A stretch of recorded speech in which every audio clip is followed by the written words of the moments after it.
All right, burning the midnight oil because we didn't come this far just to come this far, and neither did all 63 players in this year's Fantasy Basketball World Championship, aiming for a share of $4 million in cash prizes with a fat, that's PH fat, Jessie, $500,000 going to first place. That is a lot of guacamole. We're wrapping up action on day 1 of 2, so if you're sitting pretty on the leaderboard right now, I mean, hang on there, because 4 more Tuesday Showdowns are still on the menu. Yes. And we see our leaderboard here. Yes, take a gander at it. First place currently with 262 points. Second place, all I can say is Kristaps Porzingis is on this roster. You hate to see that. And he was ejected from the game tonight, just a wee bit early. So I'm sure he has picked up a new fan tonight. Like we said, though, a lot of time. It's only day 1 of 2 days, so anything can happen. Mm-hmm. Indeed. Okay, so everyone, again, $4 million in cash prizes, $500,000 going to first place. Yeah, first ever, though, like we mentioned, 2-day live final. Yeah. Okay, so we're along for the ride. I'm Jessie Coffield. He's Emerson Lotzia.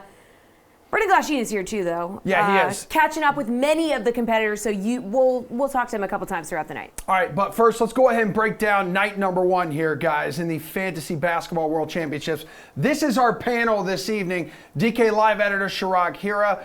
Greg Eherenberg is here. I love that guy. I haven't seen him in a while. He's a DraftKings contributor. And DK Nation editor, Mr. Ben Zwyman. Benjamin, biggest takeaway from the FBWC lineups, the ones near the top of the leaderboard, maybe a few others. You tell me, my friend.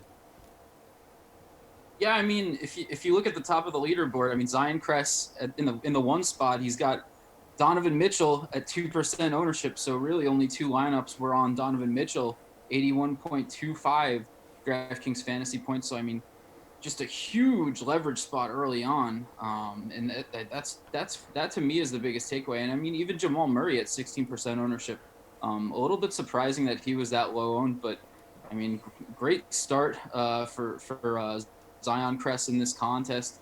He's looking good heading into tomorrow. Still has a late hammer, but yeah, I mean, that Donovan Mitchell play was gutsy. Greg, when you look at some of these top lineups, what stands out to you, young man? I miss you too, Emerson. So one thing I'm really taking note of, you brought this up before, is that Kristaps Porzingis has been ejected tonight. He was fairly popular, 17% owned. I don't really have too much to add to the Donovan Mitchell play, 2% owned, like Ben said. That's going to be a massive difference maker in this tournament. But now that Kristaps Porzingis has been ejected tonight, Luka Doncic already had a big game going. If the Mavericks are going to get back into this game against the Clippers, it's probably going to be because of a huge fourth quarter for Doncic, potential triple-double. So that ejection of Porzingis could end up meaning huge fantasy point totals down the stretch for Doncic. Okay, Chirag, what stood out to you? Jordan Clarkson being over 50% owned. I mean, I thought he was going to be popular, but that popular, that's pretty incredible there. And then Royce O'Neal being 34% owned. I didn't see the value there. I don't like his offensive upside. I never really been in play to select him. So Royce O'Neal being so popular was something that really stood out to me. Greg, how about your thoughts on the lineups from shadow leaders? $20,000 up for grabs and prizes here. Yeah, so, one thing is that he's already used all of his roster spots. He's got nobody going for him tomorrow. Tobias Harris was in there. And with a contest with that many entrants, you basically need to be perfect to take first. So he has a really strong core. He's got Donovan Mitchell there. It's definitely going to be a high placing lineup with over 380 DraftKings points so far. But because Tobias Harris is in there, I ultimately think that it's not going to be enough to win the tournament. And there's a pretty good chance that somebody with James Harden tomorrow is going to end up catching him. Chirag, what say you? Yeah, I mean, I felt the same way. And when you look at the lineups, it didn't look like a lot of people saved their money as much for the later games, and it looks like a lot of people went and kind of stacked for the earlier games. But also, since there's so many entrants, it just sets up for a place where there's so much kind of finagling that you can do now that you know who's done well, what your roster looks like. If you know, hey, I have a guy that's iced, maybe I need to take more of a chance here. And I think that with it being a 2-day slate, that's what really interests me with the shadow lineup. All right, what do you think, Ben? Shadow leaders right here. Tell us about it. Yeah, I mean, obviously, there's just so much difference between the contests, right? You got 26,000 entries in the shadow contest, and you have 100 entries in the final. So the strategy is just completely different. You were seeing a lot of lineups in the shadow contest using strategies like game stacking. That's a strategy that in a hundred player field, you're not really going to see something like that, right? Because it's a very risky strategy. So a lot of the lineups in the final are going to be, a little bit more chalky. You're going to have your leverage plays here and there, but for the most part, they're going to be very cut and dry. So it's just really interesting to see those two contrasts in contests. And yeah, I'm looking forward to seeing how the shadow contest really shakes out, because obviously we're going to see a lot of high scoring lineups, especially tomorrow. Chirag, whose FBWC lineup do you think is within striking distance right now? I was looking at UBR Salinas, 192 PMR left. Four guys that, you know, played really well today. Murray, Clarkson, Harris, and Jokic. So having that much PMR left leaves them the possibility to do anything. It doesn't look like they spent a lot of money on studs. Like Jokic was only 9,400, so it's easily projected that this person could have Giannis, Harden, LeBron, AD, anybody in their lineup. And then Roll Tide Champs also really looks nice to me because they have Zubac, who's playing really well in this game. He's almost at 30 fantasy points. And then one of the 2% of the people that had Donovan Mitchell. But if you look at this lineup by Roll Tide Champs, their collective ownership of players so far is 12%. That's pretty insane because their top guy is 5% owned. So this really sets up for Roll Tide Champs. If they play the chalky guys and who we're expecting Harden, LeBron, or Giannis like that to be there, like this lineup has a real nice shot because of all these low-owned guys going off.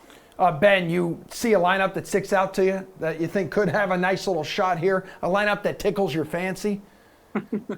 No, yeah. If you look, Raging Phillip right now, I think it's his fourth entry in this contest. He's in 30th, in really good shape. He's got Doncic going right now at 14% ownership, which is really great leverage. And like we mentioned before, Porzingis, he's ejected, so you pretty much got a whole fourth quarter where Doncic should play the whole time, right? Because the Mavericks are still pretty close with the Clippers, so Doncic should play a ton. He's got immense upside the rest of the game. And really the other two plays that he had, Joe Harris and Jamal Murray, were pretty good. And Murray, he had leverage on 60% ownership. Joe Harris was very chalky, but a pretty good chalk play, right? He had 31 DraftKings fantasy points. So if I had to pick anyone, I think Raging Phillip has a pretty good shot at this heading into tomorrow. Greg, which lineup you looking at right now you think could climb that FBWC ladder to the top? Yeah, I'm looking at the Roll Tides champ lineup also. I would go with somebody different than Chirag, except I have bad eyesight, and I already picked him out beforehand and looked at all the players he has and memorized it. So one thing that Chirag said that really stood out to me, the ownership here is crazy. I mean, Donovan Mitchell in particular at 2% owned. Like earlier in the day, you see the crazy game Mitchell's having. He's making every bucket. He seems unstoppable. And you just assume at that point in time, the winning lineup is going to have Donovan Mitchell in this tournament. But then when you see only two lineups have him, maybe that's not the case because, somebody else could just have a better lineup and maybe somebody busts in the couple of lineups that did play Mitchell. But still, Mitchell, that's massive leverage at 2%. The other thing I'm curious about, though, is this guy played such low-owned players that I have no clue who else might have filled out that lineup. So that's one thing that also makes it kind of a wild card to me is when he played everybody who's 5% or less owned, who knows what other kind of plays are in that lineup. Okay, Greg, talking about ownership numbers. Perfect segue here. Ben, which player's ownership numbers surprised you? Chirag mentioned Royce O'Neal before. I thought he was a weird chalky play because, again, you kind of understand why he was chalk because Mike Conley was out. In a playoff game, Royce O'Neal should play a lot of minutes, but he got into foul trouble and really didn't have any upside. Mitchell at 2%. I know he was 8,200. But a player like Donovan Mitchell, we know what kind of ceiling he has. Obviously, we weren't expecting a career-high 57 points in this game, but still, we know that Mitchell is capable of sort of breaking things open and scoring 40 points, and he did even more than that at 2% ownership. I would have expected Mitchell to maybe be hovering around 6, 7, 8%. I would have expected like at least like 8 to 10 lineups maybe on him, and the fact that there were only 2 just is a little bit surprising. But I mean, a lot of players in the 2-game slate that sort of stood out a lot. Kemba Walker at 3% ownership, his price was down, was a bit surprising. I mean, that Roll Tide Champs lineup, we talked about the low ownership on it, and a lot of those numbers are sort of eye popping. Greg, whose number surprised you the most? Yeah, I don't want to bring up Donovan Mitchell again because he's Do going to it. be talked about probably ad nauseum today. But I'll bring up Marc Gasol, nearly 40% owned, who, I mean, I think there was reason to think that in a playoff game his minutes were going to go up a little bit, but for a tournament of this much, like high stakes and this much on the line, I don't know if I would have been that confident in Marc Gasol. The other thing that I was really concerned about, which didn't actually end up being the case, it looked like it was going to be early, but there was a ton of blowout risk to me in that Raptors-Nets game. The Raptors were double-digit favorites. It seemed like there was a good chance they were just going to blow the doors off the Nets in that game. So I wasn't really all that confident that we're going to see full minutes from the Raptors starters. And then the other thing that was kind of weird about that game in terms of how Marc Gasol was used, Gasol played like 18 minutes or something like that in the first half. He came out in the first whistle or so of the third quarter and just didn't come back in for the rest of the game. So Gasol had a pretty average game at really high ownership, and I think that that's going to kill a lot of people's lineups. Shirag, which player's ownership numbers surprised you the most?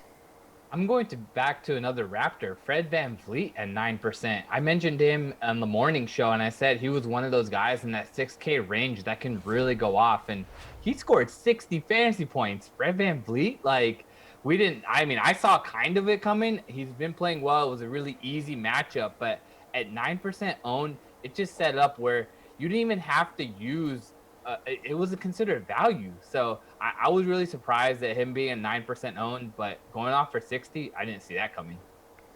Shirag, which player do you think that many in this contest should have faded tonight? I mentioned earlier Royce O'Neal, but also another guy, Garrett Temple. I wasn't so sure of 16% ownership on Garrett Temple. That didn't make sense. TLC did way better than him.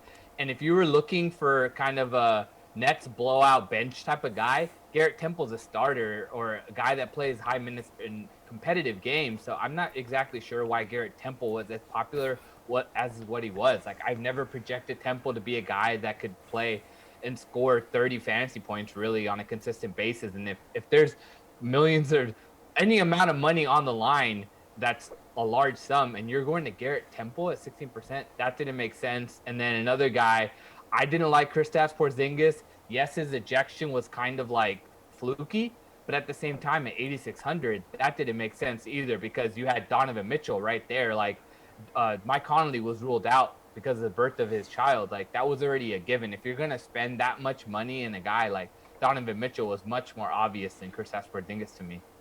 Greg, is there a player out there you think should have been more of a fade tonight? Yeah, well, listen, I got the order of the questions confused. I kind of gave my answer last time with Marc Gasol, so I'm still going to say Marc Gasol, but I'll dig up somebody else also. Kristaps Porzingis. I actually liked him going into this slate, but in hindsight, he got ejected. You prefer to not have that in your lineup. If I'm going to bring up somebody else, off the top of my head, I'm going to say probably pretty much any of the Raptors players. Even though Fred VanVleet did play well, I would just be so concerned about that blowout risk in that game. I just thought there was better spots to target. I was pretty confident the Raptors are going to win a one-sided game against the Nets. That isn't exactly how the game ended up playing out, but just because of that blowout risk, I thought there was other players in better spots I would have felt a little more comfortable going to. Yeah, I think that was like a 33-point lead in the second quarter. They closed it, the Nets did, with an 8 in the third quarter. Ben, a player you would have faded tonight. Yeah, I mean, it's tough, like, in hindsight to say. Of course it is, but that's why we're here, Ben. Yeah, I mean, but just like, if we're looking compared to the ownership, I mean, Jordan Clarkson at 56% ownership in this contest, like, I get it. I get why you would play him with Conley out, but I feel like his upside is a little bit capped. You didn't really expect him to get a ton of usage, and he's a very volatile play, so for him to be in over half of the lineups in this contest, I get 4,500. I would have probably gotten off of that kind of chalk. It seems like sort of a play where you would have expected some more of the lineups to be a little bit sharper and get off of that kind of chalk. So yeah, I probably would have leaned against playing Jordan Clarkson, especially with two game 2 days, right? You get a lot of options out there. I would have maybe waited to see what opens up on day 2 as far as injuries are concerned. All right, guys, still ahead. More surprises from day 1. And I'm going to catch up with the Fantasy Tournament of Champions commish, Johnny Avello. But first, our dude Glash Daddy, Brendan Glasheen is here, and he's got some words that you need to listen to and a few interviews that he's going to be conducting. And he's a little nervous about it. Oh my God. Hi. This is when you talk. Good to see you guys, just around the corner. It's great to be here with our competitors as well. Enough of me, let's talk about them. Christy, Justin, Joseph, and Matt are all sweating out their lineups for this FBWC. Now, Justin, I got to start with you because you've got Paul George and Lou Williams in action. I'm sure you're thrilled that these guys are, doing some damage here, making your lineup look dandy. I mean, I'm not that thrilled. Neither of them have 40 points yet. So I think thrilled is a strong word. I don't exactly know where you got that from, but I would love like 10 or 50 more feature rooms somehow. But yeah, I mean, it's been a late push. The game has a lot of scoring. It's been crazy. Porzingis got ejected. Kind of dodged that bullet. I'm thankful for that. But yeah, early, one of my like 3-player swaps I was debating, I got off Donovan Mitchell before lock, and he kind of broke the slate wide open. So that kind of sucked. But we're here, and I kind of know I can't probably take this thing down at this point. But I'm hoping for maybe some overtime here from the Clippers game here. And Paul George is like 35, at 8.3. That's not what you're looking for. And Lou Will at 54 has like 25. Yeah, looking for 30 plus here. So no, not really thrilled, but I'm hoping for a couple more points here at the end of the game. Well, as the Joker likes to say, very poor choice of words, I guess, on my end. But yeah, you could use some more, I'm sure, out of Paul George. Both he and Lou Williams are falling short of their projections. Let's go to Christy. How are you feeling? You still have plenty of slots available in your lineup. Yeah, I've got a good chunk of my players going tomorrow. Obviously, the best play that I've had was Jamal Murray. He's one of my favorite plays of the day and someone that I was kind of locked into right away. Royce O'Neal, definitely disappointed. Didn't put up a lot of points, got into foul trouble. So disappointing, but, he was a lower priced guy. So we'll see how that works out and fairly highly owned too. So yeah, it'll be interesting. Obviously, with a lot of plays going tomorrow, it'll be interesting to see how it shakes out. Joe, how about you? You had Royce O'Neal. Yeah, it was what I was aiming for today was just to see where everyone was and see how many points I had to score tomorrow. I was going for my value picks on the first day, and I round out lineup tomorrow. And unfortunately, the value picks pretty much all didn't do what I needed them to do. So that hurt off the bat. I knew I was going to be pretty far back going into the second day, but it still doesn't feel great being where I am. I'm sorry if I upset you with that question. I was listening to the lead-in, and everyone was dumping on O'Neal. Yeah, not great. 34% owned. How about you, Matt? How you feeling tonight? Not too bad. It took two points I wrote down. One, I was at a Cavs game and Joe Ingles threw something at me. I wanted to play him instead of Clarkson and couldn't find myself to do it because he cussed with kids around and he's just kind of gets under people's skin. But I wanted to do it, so I'm regretting that. Ate the Clarkson chalk, and then I disagree with your experts. Porzingis, I didn't play him, but statistically he's been way better than Donovan Mitchell. Anyone who played Donovan Mitchell, good play, but I didn't agree with that take necessarily. What exactly did Joe Harris throw at you? Joe Harris was a good play. Joe Ingles, he threw like his wrist tape, and I won't cuss because you were on, but I asked it if it was his, tampon basically, and he said "F you, buddy," with a bunch of kids around, and I would happen to have courtside seats for the LeBron championship years. So I got to BS with a lot of the players, but Joe Ingles was not the nicest of guys. Well, at least one Joe made you feel proud today with Joe Harris in your lineup. How about we'll stay with you here, with Matt. How about the setup you've got? This man cave setup is quite fantastic. Are you cozy in there? Yeah, I'm not coordinated enough to go turn the camera around, but there's 1, 2, 3, 4, 5, 6, 7, 7 screens in front of me. Wow. When I was playing high school basketball, my coaches had us over for team dinner, and they'd wheel out they had 2 or 3 of those old big screen TVs that weighed like 46 tons. So when I built my house, when I used to teach, I went to Walmart, got 3 TVs, mounted them on the walls, and just added to the years. So, if I'm in contention, I'll have some folks over, and we'll have a good time. Justin, it looks like you've got some pals behind you. Is that keeping you sane? I don't think anything's keeping me sane at this point. It's been a wild day. It's been a fun tourney. I'd love some overtime in this game. I don't think I'm going to get it, though. But got a full day tomorrow. A lot of studs going tomorrow. A lot of things to change on the leaderboard. So just kind of wait it out and see what happens. That's right. You've got 2 guys still playing right now with 4 minutes to go in the 4th. So you're a tad preoccupied. That's understandable for sure. How about you, Christy? How's the setup? It seems like you and Joe, you're both very dialed in, alone, with not much space based on what I can see. Yeah. Joe, you first. Yeah, Christy, go ahead. Ladies first. Yeah, exactly. No, I've been watching the games actually elsewhere, but I've got my computer and some TV set up in here at least for now. So yeah, definitely kind of like coach over there. Got a lot of screens going on in my living room area, and have some friends over too. So should be good for tomorrow. Joe? Yeah, I got a nice 70-inch TV that I would love to be able to watch this on, but I got 2 sleeping kids, so I got as far away from possible. I'm relegated to the den for the house for this taping. Now, how does that process go? Is that an easy discussion to have, or do they understand what's on the line here, Joe? They're both under 2, so when we were doing our production meeting, I had one of them feeding and the other one trying to jump in a bounce house, and that was about an hour before lock, so that's pretty much how that went.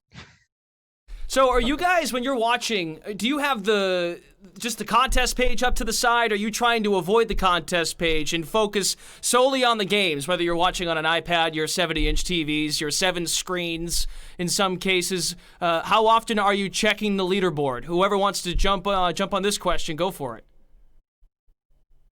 Silence. All right, I'll do it, I guess. Honestly, I know that I need Fernando Tatis to hit a home run here in baseball. I'm checking the leaderboard and calculating on pretty much every slate that's there. So, me personally, I'm cheering against Luka here. Looking at out of the corner of my eye while I'm listening to you guys. But my ADD goes wild, so I'll turn it over to my fellow competitors. Yeah, just because it's NBA final, it doesn't mean we're not playing some other sports, right? I mean, I'm all in. I play a little late slate after I saw Donovan Mitchell went for like 50 billion points. I didn't have him, so I was like, yeah, let's play a little late slate. So, I got my eyes on both things. Obviously, the big prize here is the World Final, but I played a little bit of late slate. It sounds like you're playing some baseball down there, Coach. So, yeah, just another day at the office, man, right? Right. There you go. Very good, guys. Good stuff. And just looking here, again, still just a few minutes to go in Clippers Mavericks. So Justin needs some help out of baby Lou Williams and Paul George. So we'll see how that all unfolds. Any superstitions here, Justin? Like, do you normally have friends over all the time when you're watching these, or is this just a special circumstance because of the basketball? No, I don't have any friends. I don't even know why these guys are here. I mean, geez, I guess I'm really fortunate here, but no, that's cool. My boy's here from Philly, and I have another friend that flew in from Texas. They both are pretty big DFS players. We're here at Ocean City, Maryland. Hit the beach for a little, Nice. Dinner. Bobby Volio, a big Madden player behind me, and my other friend Trey Roberts. He's more of a college football prop bet specialist kind of guy. Unfortunately, no one can really help me with NBA, and it shows right now. So we'll see what happens here. Lou Williams is my guy right here. He's going now. I love Sweet Lou. He just kind of fit into my lineup here, and I love a high usage guy off the bench. Pretty big Vegas total here. It's playing kind of average right now. But yeah, just a crazy day from top to bottom, from Donovan Mitchell going off to Porzingis getting ejected, Fred VanVleet dropping 60. Just a crazy day, and here we are, man. NBA Live Final 2020. Well, the good news for the four of you, none of you had Kristaps Porzingis. The bad news is that you might have wanted to have Donovan Mitchell. He was pretty darn good, and none of you guys touched Sixers or Celtics, which I thought was interesting. But we'll talk to you guys again some more. And Justin, hopefully your night gets a little more thrilling What a way to start. Well, as we mentioned, Jessie and Emerson are going to come back momentarily until Jessie Coffield talks with Johnny Avello, the commissioner of the DraftKings Championship Series. We have a very special guest joining us now, DraftKings Director of Race and Sportsbook Operations and the Commissioner of DraftKings Championship Series, Johnny Avello. How you doing, Johnny?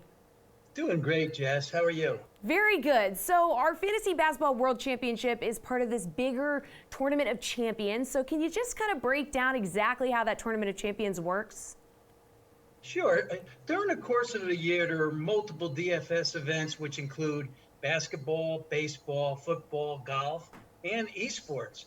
And playing and winning in those events will earn qualifying spots to play in the Fantasy World Championships of such respective sports. Those plus millionaire winners during the year compete in the Tournament of Champions. So FBWC is happening as we speak, but what other events are coming up that players can qualify for and get entry into the Tournament of Champions? Well, there are plenty of events ongoing from now throughout the rest of the year to qualify for the fantasy baseball, golf, and of course, World Football Championships. Well, it all culminates at the big game in Tampa this coming February. I mean, what will that event be like? The big game in Tampa and the Tournament of Champions, the dynamic duo.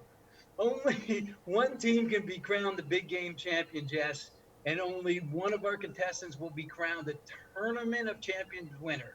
What a weekend. I'm really looking forward to it. So exciting. Well, also, part of this is our upcoming Pro Football Pick'em National Championship for this upcoming NFL season. What are the rules of this competition here? Well, we just don't stop with the big events, do we? Nope. This one is $1,500 entry fee, 5 selections per week against the spread. With registration and participation is from multiple states, which is great. You also must take off 2 weeks during the contest, which is 2 buys, so to speak. You can go on vacation, give yourself a break during the season. Okay, so what happens if the NFL season is delayed or canceled? Well, the NFL must play 12 weeks for this contest to be official, and anything short of that is a refund. If it's delayed, we delay until the league makes a decision. So why is this contest the premier handicapping event to play? I'm glad you asked that. I mentioned the multiple states. This generally expands the contest and makes the first of its kind. Other principal features are the entire contest is played on a mobile app. Any perfect 5 for 5 week gets a $100 free wager. No proxies, so therefore you get to keep all the winnings.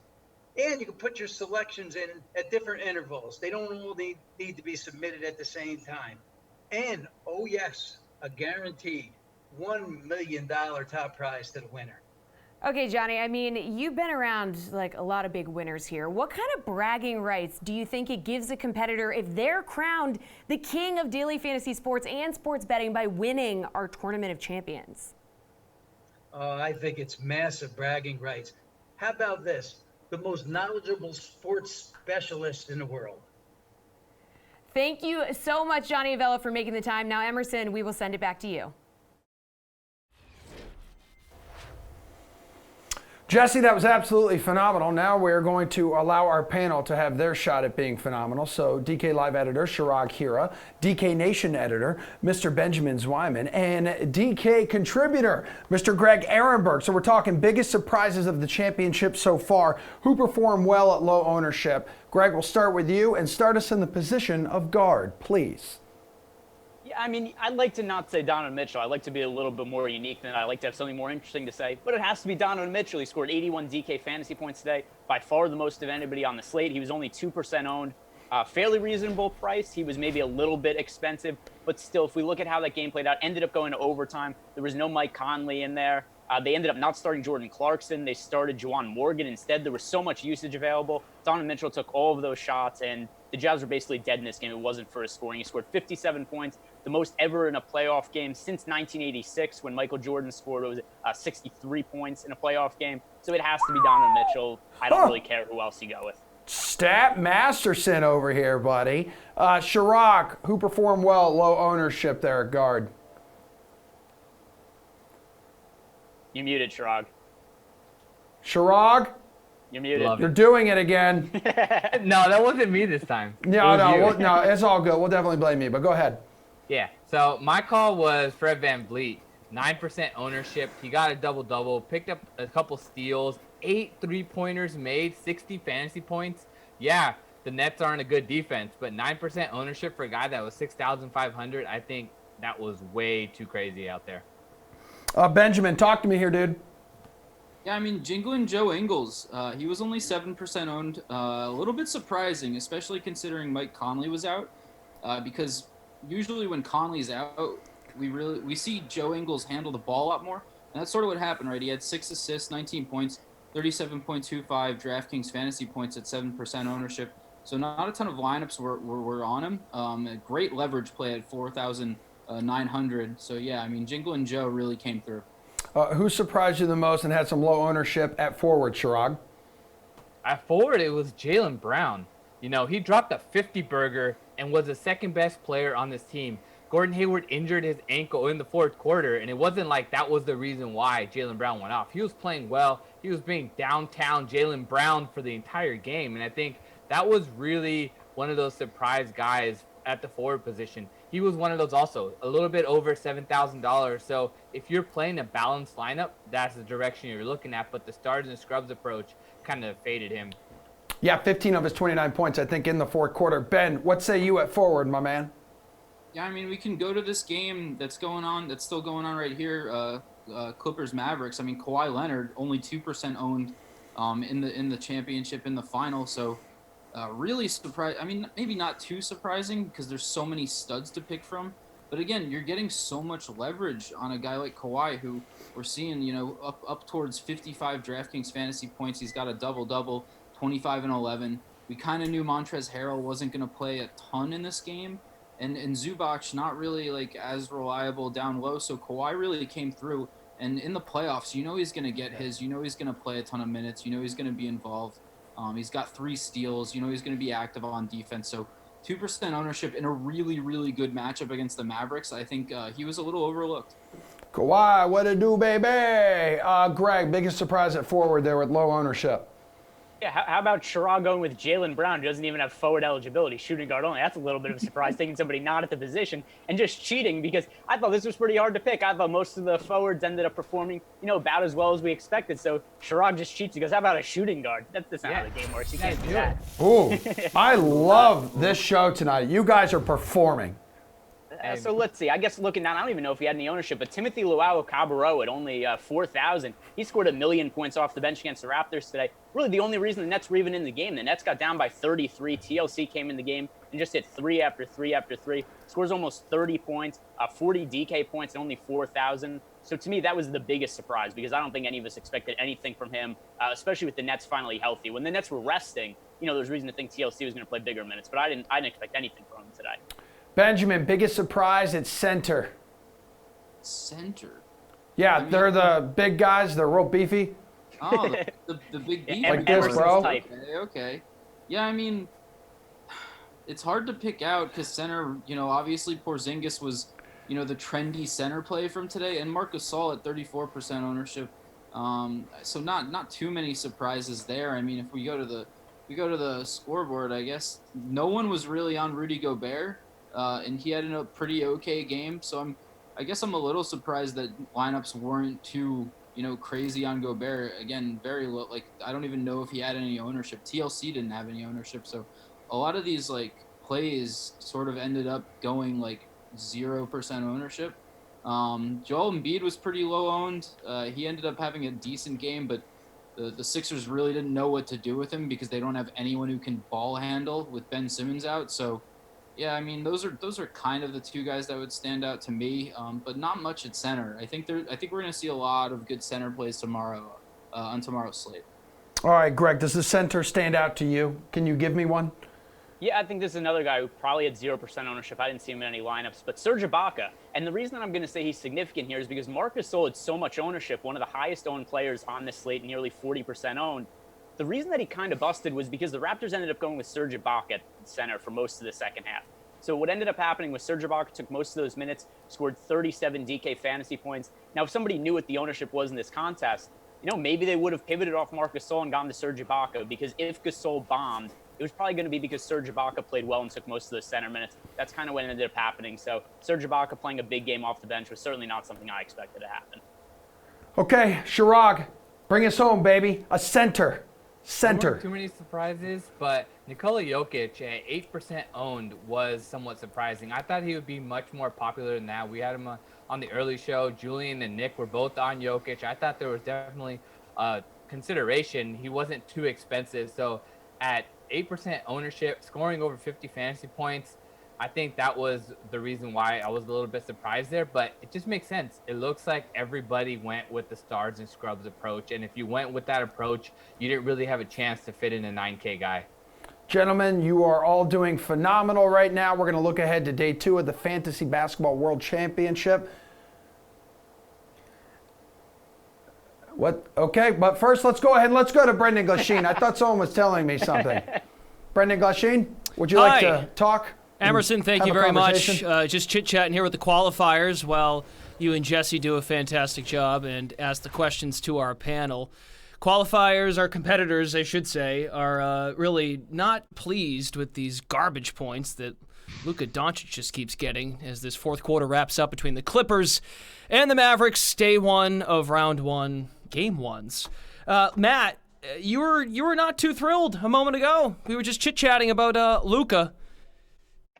No, I was hoping, you'd keep him in the, mid-50s, after Porzingis went out, and they just let him lollygag down the lane and have, about 3 or 4 buckets in the last minute and a half of garbage time. You're either that or the Murray overtime is probably going to win it for someone. Yeah. Justin, are you feeling any better about Paul George and Lou Williams, or not thrilled? No, didn't he get Paul George? He's usually a high floor guy. He had like 16 in the first 4 minutes of the game, finished with 38. Lou Will came off the bench, dropped 27. I know I'd be a little contrarian there, but a lot of usage to go around. Kawhi Leonard, playoff basketball. I kind of knew the risk I was taking there with looks he'd be getting down the stretch. But yeah, that first game kind of broke the slate, and the Brooklyn-Toronto game didn't help, with Jamal Murray being about, 15, 16% owned. And right. A great play, great price. He was definitely too cheap. I couldn't fit him into what I was doing, and that was probably my error, and I'm sure a lot of contestants are feeling the same way. And also, Donovan Mitchell, obviously, point Mitchell without Conley, his assist rate goes up and his usage goes up, and it's not a bad play at all. I'm actually surprised he was only 4% owned. People had to pay for him at 8,200. And I'm glad he only carried 4% ownership, because I didn't end up with him. I debated him in one of my builds I was working on pre-log, but I would have had to get off a guy like Harden, and I wasn't willing to do it at the point. But really, career game for Mitchell. The guy was unconscious, and he was just playing good basketball. Nothing you can do about that. It is what it is. You got the shot volume, at least, with Paul George. He just didn't shoot it all that well. 10 of 22, 4 of 11 from 3.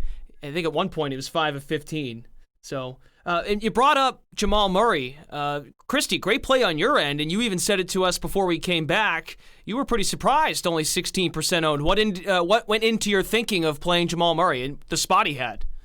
No, honestly, he was the first guy I plugged in, the guy that I really liked. His price was so good to me, and knowing his usage and what he had done since he had started playing again, coming back off of his injury, and how he usually plays against Utah. So I was quite surprised he was lower owned than he was, but one of the guys that I liked initially. Okay, and Joe, how are you feeling in terms of where you're at going into tomorrow? I know you've only played 3 guys.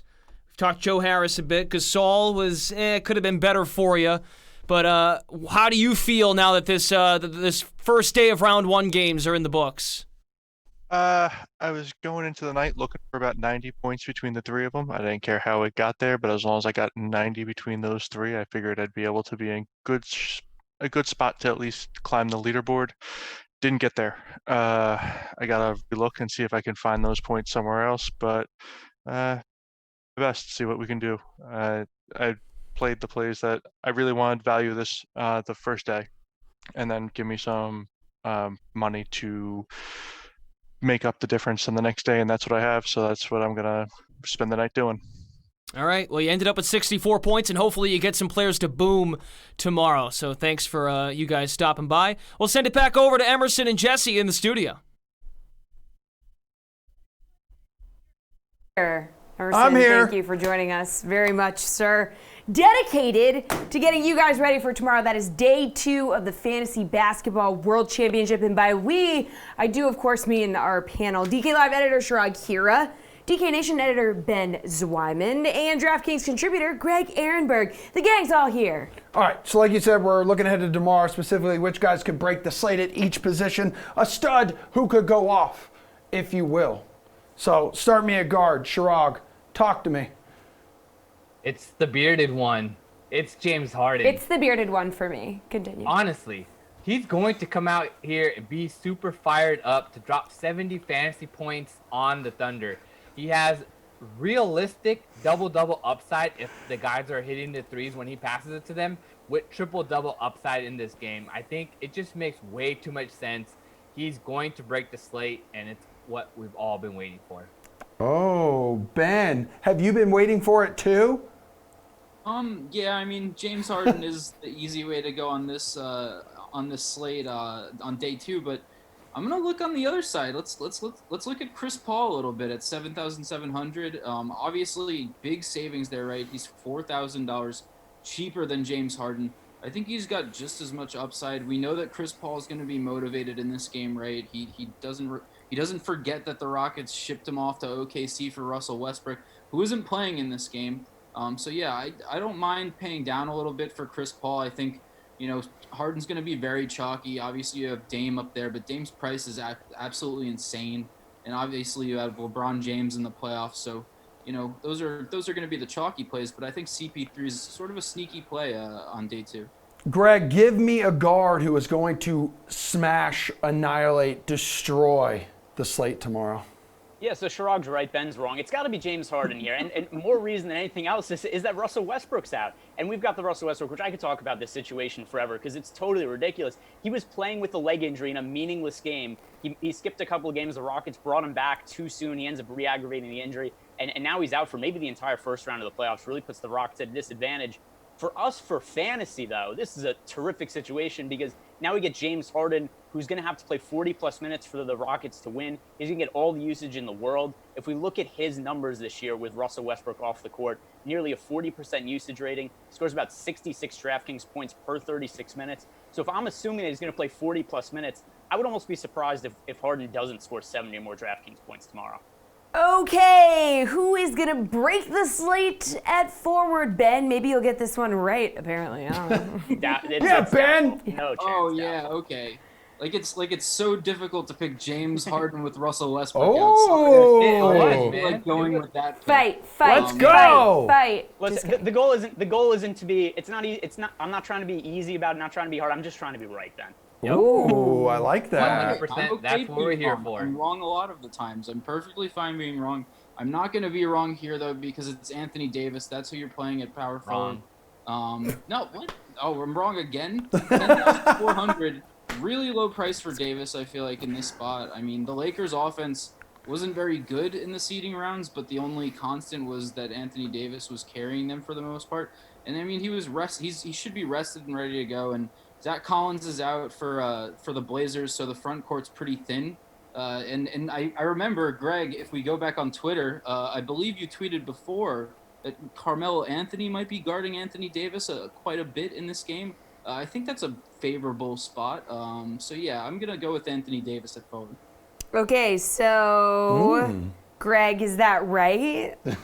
Yeah, I have to listen. Ben got this one right, and he quoted me. So how could he go wrong here? Like, how could I disagree with him? He went and he made a pick off my information. He went on my Twitter feed, and he made a pick 100% based. He didn't use any of his own opinions, none of his own facts. He went to my Twitter feed. He saw what I liked, and he was like, "I'm jumping on board." Ben, great decision by you. I like it. And if we look at what's going on with Anthony Davis, first of all, already a favorable matchup because the Blazers don't have a great defensive front court. They allowed more DraftKings fantasy points to power forwards than any other team in the league this year. And then, like Ben mentioned, per me, with Carmelo Anthony now likely moving to power forward slot with Zach Collins out, like he's got nothing for Anthony Davis on defense. This is a super favorable matchup. Now, I know there's a lot of hype behind the Blazers right now, But if you look at them in the regular season, 27th in defensive efficiency. That is worst among any team that's left in the playoffs. This is a great spot for the Lakers, and I really like Anthony Davis. And I think he could go a little overlooked because of how many great high-end plays there are tomorrow. Shrug, I did hear you say wrong, so I'm guessing you're not going with AD here. No, but I'm staying with the Lakers, as I should, and I'm going with the King, LeBron James. While Carmelo might move down and guard AD, I think they might bring a little bit more size in there. They have a chance to rotate even Whiteside off the bench to kind of help with AD, because AD likes to slide over to the 5. He doesn't only play at power forward. There's a lot of lineups where he slides over to the 5. And even in crunch time, you can see Kuzma playing the 4, LeBron playing that point forward position, and AD closing at the 5 against Nurkic. While Nurkic isn't really a good defender either, I just really like LeBron James in this spot. He also has that triple-double upside with the dimes, and so that's kind of why I'm forcing it with him. I think that the savings is a little bit there. Giannis is also really enticing, but there's that blowout potential. But LeBron James getting back into playoff LeBron gear, it's time. Okay, you mentioned AD. Is he your stud who could break the slate then at the 5, Shrug? No. Who is it? And it's going to be Bam Adebayo. Bam's going to show what he's about. This guy is likely the most improved player of the year. I'm siding with it should be Brandon Ingram, but Bam Adebayo, 7,300. His salary is just too cheap. If he scores 35 fantasy points, you're completely set. He has 50-point upside in this matchup against the Pacers, and he's just going to be Bam is going ham against the Pacers. Greg, talk to me. Need your stud muffin at the 5. Yeah, I'm a little bit of pickle here because I was going to go with Anthony Davis, but I had to switch up the order of my picks because I needed to make a point for the content, for the comedy purpose of the last segment. So I'm going to have to go off the board a little bit from what I was going to say here. Brook Lopez at 4,700. This is a really cheap price for Lopez. If we look at him over the course of the season, he averaged over 30 DK fantasy points per game. Now, if we look at his situation in the bubble, and now that this is the playoffs, he's probably going to play a little bit more minutes than usual. The Bucks are usually a little cautious with his playing time. Usually when he plays like high 20s minutes. Now that this is playoff time, he could see 30-plus minutes. He scores about a DK fantasy point per minute. So if we see him playing 32 minutes, that would mean about 32 DK fantasy points for him on average at 4,700. That's very favorable. I know you guys couldn't see it at home, but for anyone watching, this was Ben Zwyman. This was Ben Zwyman off the camera. He goes, oh, okay, yeah. That's what he just did to you, Ben, or to Greg. Ben, tell me, why a thumbs down? Brook Lopez, that's quite the play. You didn't think we were gonna narc on you, did you? Ooh, yeah, bro, we're narkers. I'm completely fine with that. You guys are totally narcoleptic. It's cool. Narcoleptic? I'm gonna. That would mean we fall asleep. Not only does he not know DFS, he's stupid. Clearly, no one's watched any. He's editing. He doesn't even know the English language. Okay. Hey, I'm not gonna crap on you for that. Here. All right. Well, I'll get to my pick. So I like Nikola Vucevic at 8,800, a decent amount. Mostly because I think you're gonna get a lot of leverage on him. I think a lot of lineups are gonna be on Bam, AD, Jusuf Nurkic. A lot will be on Steven Adams. Can we point out, though, that Jeff Green is center eligible and is 5,200? That's a little crazy. Maybe save that for another time. But, yeah, I think Vucevic is in a good spot if Aaron Gordon is going to be out in this game, which could be the case. I think because it's the playoffs, you're not really going to see even if it's a blowout, I think you're still going to see Vucevic get up to like 30, 35 minutes. And if the Magic can somehow keep it close, Vucevic has triple-double upside. He should be good for 20 and 10. So with that leverage and the price tag isn't too bad, I think Vucevic is an okay play. Did you get Shrug? Yeah, I got Shrug. Yeah, he went. Okay. I started with Shrug. It started Emerson off really goes out of order. It started off really strong. And All you know right. what, Ben? It ended strong. It did end strong. All right, we need value plays, and we need them kind of quickly here. So Shrug, value play that could break the slate tomorrow. I'm sticking in that same game with the Pacers and Heat. Duncan Robinson, 3,500. If he gets 35 minutes, he has a realistic shot at 10x. Can't sleep on 10x from a value play. Ben. I'm gonna stay with the Magic. If Aaron Gordon's out, give me James Ennis at 3,400 to play, around 30 minutes and return pretty easy value at that price tag. Greg. So Goran Dragic, only 4,400. That's a really cheap price tag for him. The cheapest price that he's had the entire season. I don't know whether he's starting or coming off the bench. I don't know if it matters. He averages 25.5 DK fantasy points as a starter. He averages 29.5 DK fantasy points coming off the bench. So no matter what his situation is, he's good value. All right, let's not forget here, guys, a live 2-day final for the first time in DraftKings history means that actually a lot of competitors in this tournament, in this contest, could be making some late swaps. So our panel, hang around. We need you one more time. We're going to need some late swap recommendations right after one final healthy dose of Brendan Glasheen. Go ahead, Glash Daddy. Take it. Boom. Hey, thank you, Emerson and Jessie. Thanks very much. All right. Okay, stop doing that. Let's see. Christy, Justin, Joseph, and Matt are all here. They are processing the day, looking forward to tomorrow. I think they're excited. Matt's got the dog. Coach, what's the dog's name? His name's Chubby. Oh, he hears you. He doesn't know where you're talking to him from, though. Hi, Chubby. Chubby. Oh, he's invested. He's locked in. Now he's got seven different screens. How this poor dog, he doesn't know where to look. I know. Yeah, he's gonna give him nightmares. I'm gonna have to let him sleep with me. Come here, baby. Well, isn't that nice? All right. Well, how you guys all doing? Christy, we'll go to you first. You've got plenty of slots available. We'll go around the horn here and ask all of you this question. How do you look at how today went? And it feels like most of you have some wiggle room for tomorrow, sort of. Christy, how do you feel about tomorrow and what's on tap? Yeah, I guess I have 5 plays going tomorrow. So, like I said, I like the Jamal play. Got into some of the Royce and Jordan Clarkson some of the Jordan Clarkson chalk. So some of those players underperformed, but hopefully I get some of my plays to go off tomorrow and at least move up the leaderboard a little bit. All right, you still got some bigs to fill in your lineup. Power forward and center still available, so we'll see how you attack that tomorrow. Justin, let's go to you next. I know we've talked a bit about this last game, Paul George and Lou Williams in your lineup, so you don't have as much to work with. Are you going to sleep okay tonight? I'm going to sleep like a baby. I'll be fine. Paul George had a good basketball game, but not a good fantasy game. He had 27 real points and only 38.5 DraftKings points. So usually I expect some more peripherals from him.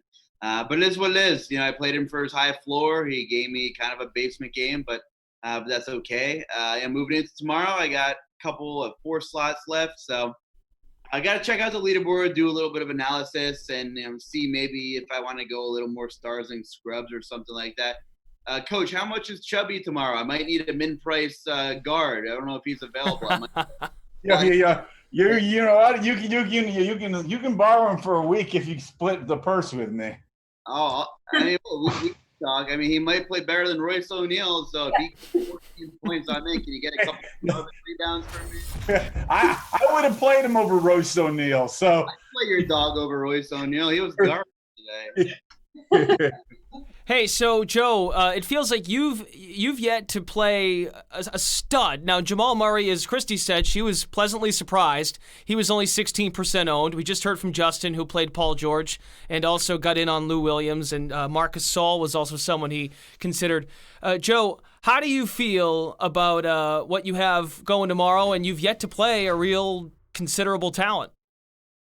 I'm feeling not as good as I was hoping, but just about as what I was looking to do. That was my original plan, was actually just to not play anyone the first day, sit back, crack a couple beers, hang out with you guys. But some of these plays just decided to fall on my lap, especially pricing was tough. I don't know if you guys felt the same way, but a lot of guys who I thought should be a little bit cheaper on the top end were pretty expensive. So you really have to jump on the value where you found it. I tried my best, and tomorrow's when I'll really try to climb up the leaderboard. You had Gasol in your lineup as well from the round 1 action today. And Coach, to kind of change the question up a bit, as we discussed before we came back, just how much thinking are all of you putting in tonight, or do you pretty much have a general idea as to what you're going to do for the game 1s going down tomorrow? Coach, you can start us off. I had an crap lineup where, yes, Jared Allen comes out and gets 15 points, But I kind of, me personally, with Clarkson, average, Harris, okay value, and I'm torn as to stick with the original lineup or to go to the oh crap lineup and shoot from the hip. So personally, I'm torn. I think I may stick the lineup and see that first game. I still personally have a lot of salary left. I only used 3 spots, so as of now, my plan's to see about halftime in the first game. Towards the end of the first game, if things are going bad, change it. If not, let it ride. Yeah, Justin, seeing you have not the most in terms of the 4 of you as our competitors that we have here, seeing you have the least available spots open, has your mind changed at all based on what's going to happen tomorrow? Or what could I got to do a little bit of analysis, look at kind of the PMR left of everybody left in the competition. I had one good game, from Jokic, he was 8%. I thought I'd be feeling really good about 50 plus from Jokic at a 94 salary after the first game, but so many guys went off that carried some ownership and that were less than him that kind of put a wrench in that plans. I mean, any other slate, if you give me 50 plus from Jokic at 9,400, I typically feel pretty good.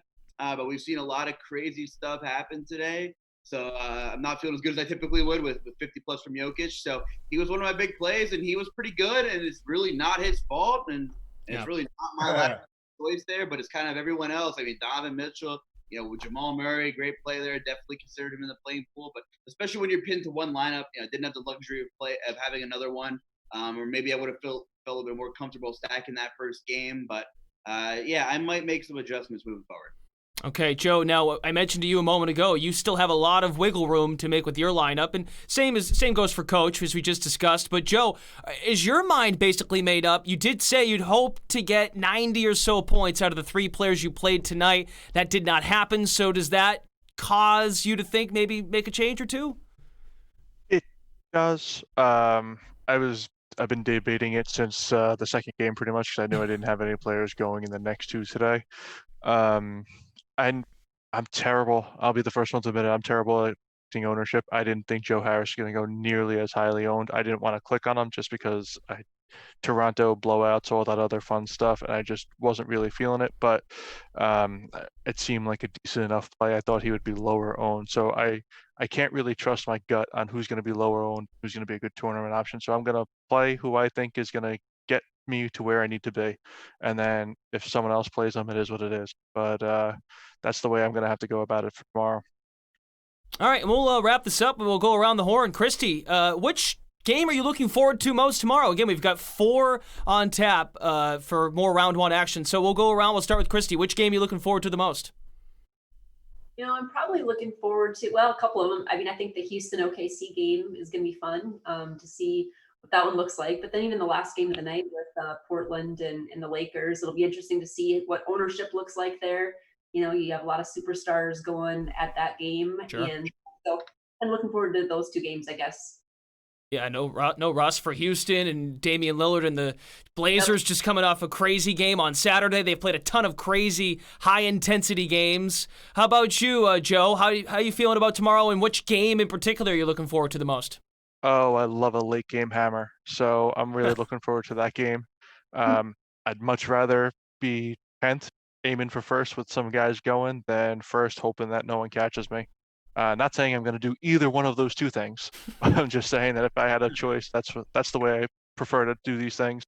And that's how I won the ticket to get in here. Nice. Kind of superstitious. Wasn't watching any of the games, so I had a chance, went to bed, and just kind of laid there and counted the minutes until I thought that the game was going to be over, and then checked my phone and hey, look where we are now. Right, there you go, dude. That's the unfortunately we're going to have to watch the game tomorrow, but that's all right. I'll be happy to do that and just see what goes on. Justin, you got a game in particular that you're looking forward to the most? No, I think they're all kind of important. Right off the bat, afternoon game, Giannis. Obviously, Giannis is going to be heavily owned against Orlando. Double-digit spread. I'm sure some people are thinking blowout. A lot of people are willing to take that risk, and we know Giannis is a guy who could put up 60 in 25 minutes. So he'll be heavily owned, and he's going to be a big part in probably dictating the slate right off the bat at 1:30 Eastern. So I'm glued into all of them. You got Giannis, and you got Heat Pacers with a ton of popular value right there. Then you got James Harden against Thunder. So I think every game is pretty integral, and it should be a fun day. All right, how about you, Coach? Take us home. How you feeling about tomorrow? Which game you looking forward to the most? Well, I was going to differ from our competitors until Justin kind of said it, but I think the first game, because the late night game, you're locked into what you have. I think a champion will be crowned based off of the plays they make after the first game. With 3 games left, there's more wiggle room. So I'm looking forward to see what moves people make and to make my own moves. I think that'll determine a champion, after that first game, the moves that are made. All right, very good. Want to thank our competitors for joining us. Christy Metzger in 64th place at the moment out of 100. Justin Carlucci, 34th place. Joseph McCaffrey, 79th, and Coach Matt Sheets, 69th place at the moment. The plan is to have the 4 of you back tomorrow night and to see how you did. So thank you very much for stopping by. Of course, the goal is to get that first place prize of $500,000, and good luck to them. Hopefully we get to talk to them tomorrow, and I'll see you guys tomorrow as well. Jessie, Emerson, take us home, please. But ranked number one in our hearts, Chubby. We didn't even plan that, but we both knew we were going to say Chubby the dog. Yep, I actually paid attention to Brendan's segment because there was a dog in it. We were virtually petting the dog for like a really long time. So. All right, so now hopefully either Chirag, Greg, or Ben, either of you guys have a dog because we have a few more questions to ask you, our panel tonight. Yeah, talking late swaps right now. They are allowed, so for some competitors who are thinking about like making some changes to their lineup, how about we just help them out? I mean, okay, but that first, works for me. Sure, I gotta know, like, has your strategy changed in these contests with a late swap option? That's a good question. Well, the way that you have to play it out is if you had Kristaps Porzingis, and now you have to kind of look at a lineup where you might have to go to Giannis. Harden could be much more popular. LeBron and AD could be much more popular than Giannis in this setup. So if you have Kristaps Porzingis or you have a player that didn't play well tonight, then you have to look for low ownership, high upside plays and make that change. Ben, what is your strategy? How is it changing? Yeah, I mean, with this format, I think you just look at your lineup and you see where you're at. And again, like Chirag said, it's a lot about ownership, right? If you have a pretty chalky lineup, maybe you look to get off someone who's chalky in the later games or the games tomorrow. So I think the big thing is just finding some leverage if you didn't have any leverage before. And I mean that one lineup that we looked at, what was it, the Roll Tide lineup? I forget exactly what it was called, but that was a lineup where like 12% ownership through day one. Maybe you just go all balls to the wall and just go completely crazy lineup with and try and get as low ownership as possible. Or you could look at it and say, hey, I'm in a pretty good spot. Let's play it safe. Let's go with a lot of chalk. So that's probably what a lot of lineups are going to be doing. Greg, what would you be doing? Yeah, for sure none of us have dogs. I mean, none of the three of us can groom ourselves. There's no way we're taking care of some other living being. You look well groomed to me, Greg. Thanks, buddy. So, I mean, if we look at the way that this shakes out, first of all, only 100 entry field. You don't really have to be too crazy with a lot of your decisions. But these guys brought up good points. Is let's see where your lineup sits. So maybe you're sitting dead. Maybe you had Porzingis. Maybe you had some one or two other guys that ended up dudding today. If you're in that situation, it's pretty reasonable to expect that James Harden's going to be massively popular today. Maybe you pivot from him to like Damian Lillard, maybe pivot to Giannis and then try to spend up somewhere else with the extra salary, just so that differentiates your lineup a little bit. If you're already at the top of the standings, I don't really think you have to change all that much, but if you're sitting dead towards the bottom of the line of the playing field, that's where I'd start to try to differentiate your lineup a little bit and go off the board for a chance to move up the standings. All right, boys, we're going to roll through these things. So who do you prefer at the similarly price points? Did I just say that right? Similarly That is the ridiculous word. I should have changed that because that is tough to say. Priced players, similarly priced players. Thank you. All right, so at point guard here, we'll start with you, Ben. Houston's Chris Paul for Portland's C.J. McCollum. Would you make that late swap? Yeah, I mean, I don't think I would make the swap. I'd stay on CP3 in this position. Greg? Yeah, I like CP3 also. I'm not a McCollum guy, and just as a general rule, I don't play guys with broken backs. Ooh, okay, Chirag. Well, if CP3 was still on Houston, like you said, I would consider him, but he's on the OKC Thunder, so let's stick with CP3. Okay, cool. That does sound like a good idea. Greg, at shooting guard, the Thunder's Dennis Schroeder for Miami's Kendrick Nunn. What do you think? Yeah, I prefer Dennis Schroeder of these two. So if we look at Kendrick Nunn, he has had some big games this year, but it's generally come when somebody's been out for the Heat. So the Heat have had a lot of injuries they've dealt with this year. Sometimes Tyler Hero's been out. Sometimes Jimmy Butler's been out. At times, Dragic has been out. It's very rare that everybody's been healthy on this team at the same time, which is the situation we have going into today. So for that reason, there's going to be a lot of players that are going to be splitting minutes and usage there. I'm going to lean towards Schroeder. Chirag. 1,000,000% siding with Schroeder. He's my pick for Sixth Man of the Year, and I don't think Nunn is quite the focal point of the offense that Schroeder is. Dennis gets pretty much max usage as the primary ball handler off the bench. And at this salary range, if you're looking at both guys and you're in that, play Schroeder. Ben. No, yeah, it's Schroeder. Mostly because Lugens Dort is going to be out, and Schroeder's still going to come off the bench, I think. So you're going to have Schroeder going up against the Rockets' lack of depth, the Rockets' second unit, whatever that may be. So yeah, I'd go with Schroeder. Chirag, Kyle Kuzma for Victor Oladipo, yes or no? No. Victor Oladipo, and it's because of that TJ Warren injury. Kuzma has been playing well. He did hit that buzzer beater to win the game. I just don't think that you can play a guy that is not the primary scorer. If TJ Warren is limited or out, Victor Oladipo has massive usage upside, and that's the reason why you have to side with him here. Ben, the floor is yours.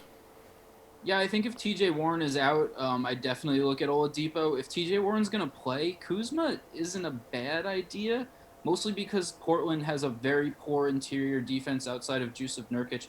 They're down Zach Collins, and Kuzma should go very overlooked.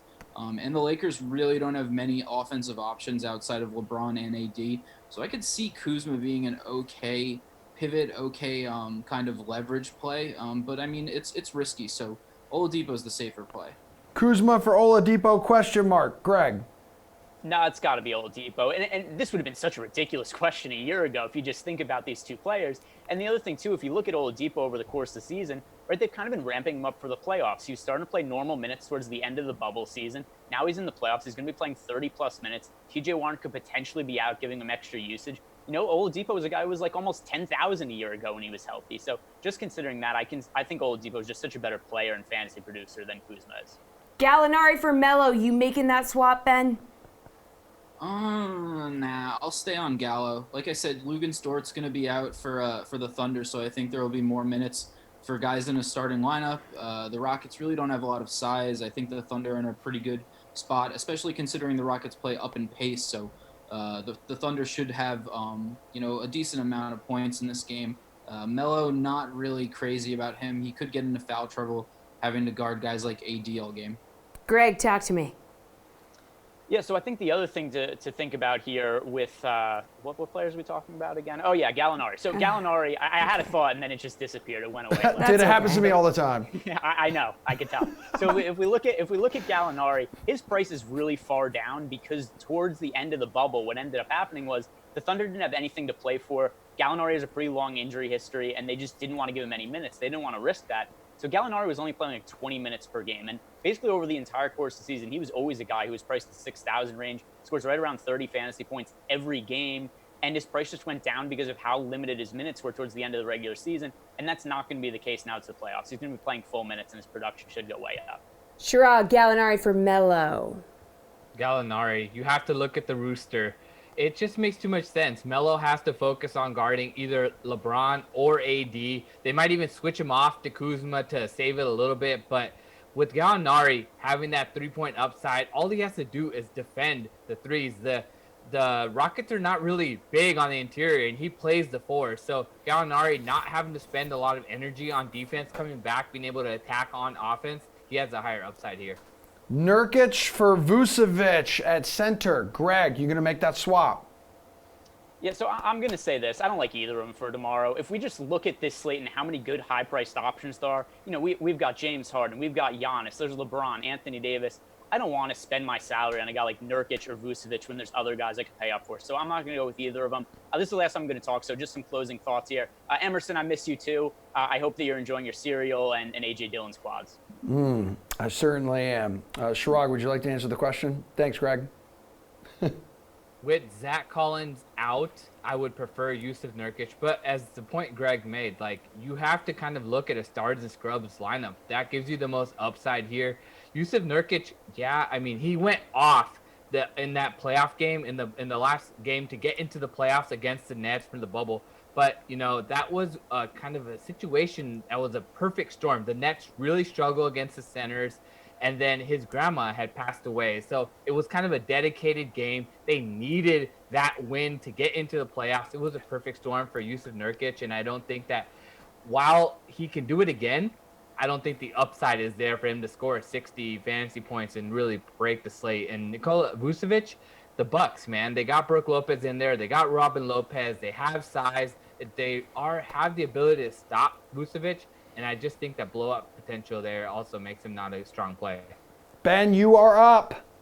Yeah, I mean, I said Vucevic before. I liked him a little bit, so I'll say you should swap onto him. Again, like the guy said, you're going to be paying up for James Harden and some of those other studs. I don't mind Vucevic. He's going to be low owned. The price isn't too bad. He's got some upside. Again, if Aaron Gordon's out, I don't mind pivoting to Vucevic, knowing that, you know, even in a blowout, he's probably going to play around like 30, 34 minutes and, you know, get you 20 and 10, give or take. So, yeah, I don't mind pivoting from Nurk to Vucevic. All right, guys, that is the show. Thank you to our panel, Chirag, Ben, Greg. We appreciate you. And thank you to all of you for watching, for staying up with us. That's right. That's one day down, one more to go in the Fantasy Basketball World Championships.